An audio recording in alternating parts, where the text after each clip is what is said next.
let's just focus on Sunday. Immediate, what's in front of us. Should the Cowboys be on upset alert here, Stephen A? I'm not. I don't think so. I saw Carolina come back against Miami last week, but that's Miami, and that was a 17-0 deficit. If that's the Dallas Cowboys, they're putting up 40. The one thing that we can say about the Cowboys offense is that it's prolific. Dak Prescott is having an MVP caliber season. I think that he's one of the top candidates for league MVP honors, which we had to educate D.O. about yesterday, RC. And I think that, even though C.D. Lamb has been out, with Pickens and those boys stepping up and handling their business, I think that you can expect to see the Cowboys put up numbers. It's not to say that it's not going to be a good game. It's not to say that Carolina is not going to be able to score on Dallas. I just don't think that defense is going to be able to stop Dallas's offense, and that's why I feel the way that I feel. Yeah, but I think they're still on upset alert. I know you look at this Dallas Cowboys offense, and they are extremely explosive, and I think you sort of compartmentalize last week and make that what this entire season has been for this team. That was not a microcosm of who Dallas was. Dallas hasn't played defense that way the entire season. Did we forget that Caleb Williams almost had a perfect day? That Caleb Williams' jersey looked exactly like it looked when he walked off the field as it did when he walked on to the field? And did you not hear Rico Dotto say they better bring their pads? That dude rushed for over 200 yards last week. And Bryce Young, in different occasions, you go back to early on in the season against Arizona with a great comeback there. He continued to fight. Last week against Miami. This is a team that, I will say this, you got to get the right Carolina. You got to get the right Bryce Young. But this is a team that's continued to fight under Dave Canales, a team that played physically last week on offense and found a way to win against Miami. Dallas can't just walk in there and expect to win because they aren't that high caliber of a defense at this point. Well, I'll echo this.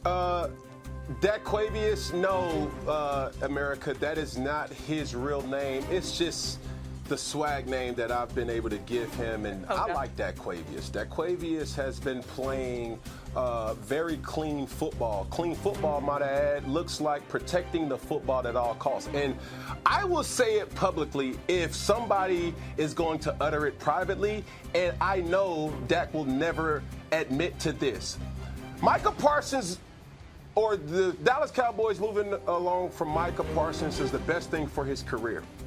CeeDee Lamb being removed from the team for obvious injury purposes was the best thing for Daquavius' career. Why? Because they have eliminated the alpha distractions and given Dak the whole team, nothing but the team, so help you lead, Daquavius. And what has he been doing these last couple of weeks?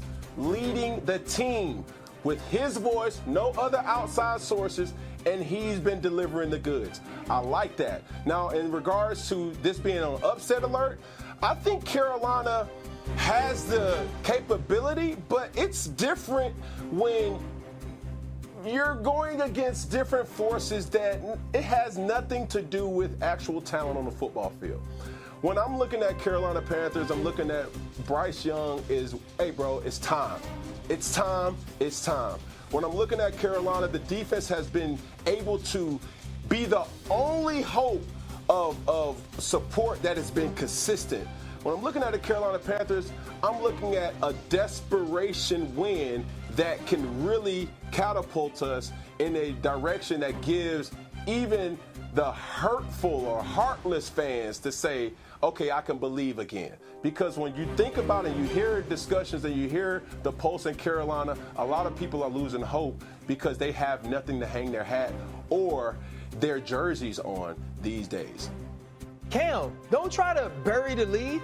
Don't try to hit us with a wham and then go to something else.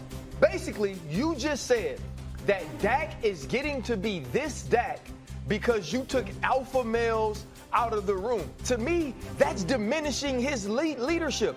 That's diminishing what we've seen from him in his play. And I know Stephen A is going to jump on here and be like, well, Dak doesn't play well in the playoffs, and he hasn't done this. But we're talking about the regular season.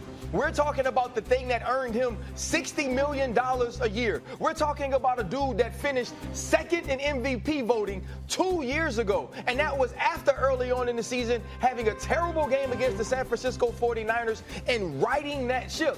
Dak Prescott, I'm just talking about the person, is a grown-ass man. The way he handles any distractions in Dallas, the way he steps up in front of the mic when he wins, when he loses.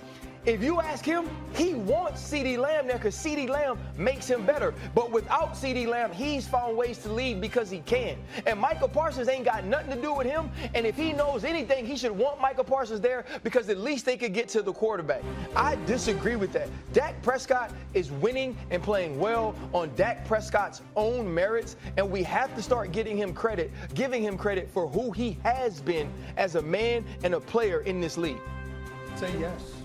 I know that a lot of people are going to shock. They're falling off their seat because I'm giving Dak Prescott that kind of credit. But I am a fair-minded individual. I believe in being fair-minded. He deserves strong consideration for league MVP honors right now. He definitely is overachieving. It's not something we haven't seen before. He's like 29, 30 games over 500 as a starter in his career. So this is the regular season. This is when he does it, after all, not necessarily the postseason. But that doesn't take away from what we're seeing him right now. You saw the 237 yards, the 4 touchdown passes. We see what he's been doing this year right now. He's ranking second in passing yards behind Matthew Stafford, tied for third with 10 touchdown passes, tied for fifth with 71% completions, tied for third with Daniel Jones and Sam Darnold in terms of QBR. And he's got 2 fourth-quarter comebacks, second behind only Baker Mayfield. And so, yeah, you could look at Daniel Jones, for example, and the way that he's been playing in Indy, but I'm looking at the success of Jonathan Taylor and the way that he's been balling. When you look at Sam Darnold in Seattle, I'm looking at their defense and what they're usually doing, yesterday notwithstanding. And I just say to myself, with CeeDee Lamb out, with Micah Parsons having been traded, with the pressure clearly falling on the shoulders of Dak Prescott, he has answered the call, and right now I think he needs to be a leading candidate for league MVP honors. But I also want to applaud him for this. I want to applaud him for saying it's the regular season. It doesn't matter whether it was week 4, week 5, or week 17. Because what he acknowledged is what we should all feel. We shouldn't give a damn about what he's doing in the regular season. It's about the postseason. You've been in the league for 10 years now. You got 2 playoff wins on your resume. Lord help you. And I'm putting it out on Front Street. I'll be the first one. I'll be the biggest culprit. Lord help him if he plays lights out during this regular season and the Dallas Cowboys find a way to get themselves to the playoffs, and then he goes to the playoffs, and then he goes to the playoffs and wet the bed. He won't hear the end of it. Not from first take. I can promise you that. But he deserves league MVP consideration right now. He's definitely a top 2 leading candidate for league MVP. I love it. I love what Dak's doing. I'm going to give you a guy who's got 3 career playoff wins. And you mentioned him as one of those comeback guys this season. Baker Mayfield's my MVP 5 weeks into the season.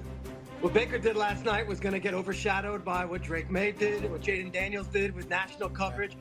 On a different playing field in Seattle, yet again, Baker Mayfield found a way to lead his team. He had 375 passing yards yesterday, did it with just 5 incomplete passes, and he's doing it, just like you're saying, Dak's doing it without his top guys.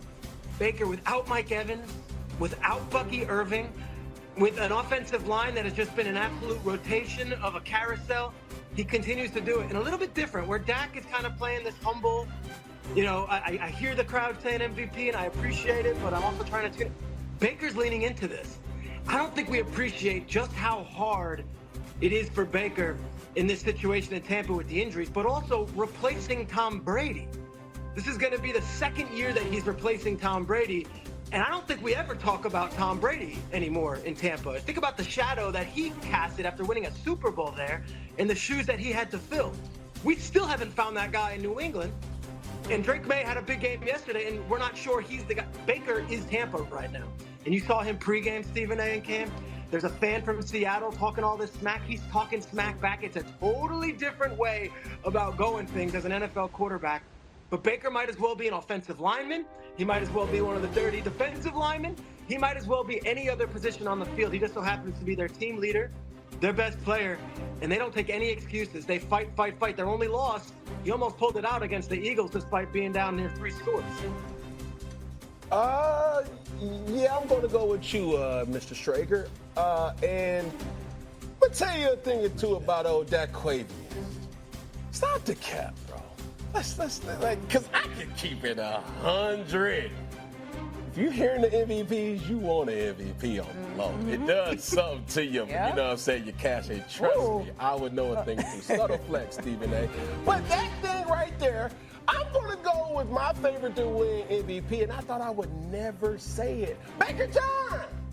The John short for John Tavius. Baker John Tavius Mayfield. Man, I mean, this boy been balling. I mean, balling out of control. I mean, we in New York with it. We say, no lie. You know this. Balling. Baker's Octavius Mayfield, bro. Let me riddle off some stats. 4th in passing yards, 3rd in touchdowns, and he only threw 1 interception that could not have come at an opportune time playing the Philadelphia Eagles. But other than that, man, Baker John, bro, you doing your doggone thing, and he's leaning in. I can appreciate that because don't be no robot out there. Don't be Pinocchio. Don't nobody like Pinocchio. I mean, when you see Baker Mayfield play, he got a soul. He got the swag. He got the bravado. He got the aura. You know what I'm saying? He has all that with him, and I enjoy it from the fan. Just how he's playing and leaning in and still doing it to your point, Peter, without his top tier guys. And that's something that needs to be said about Baker John.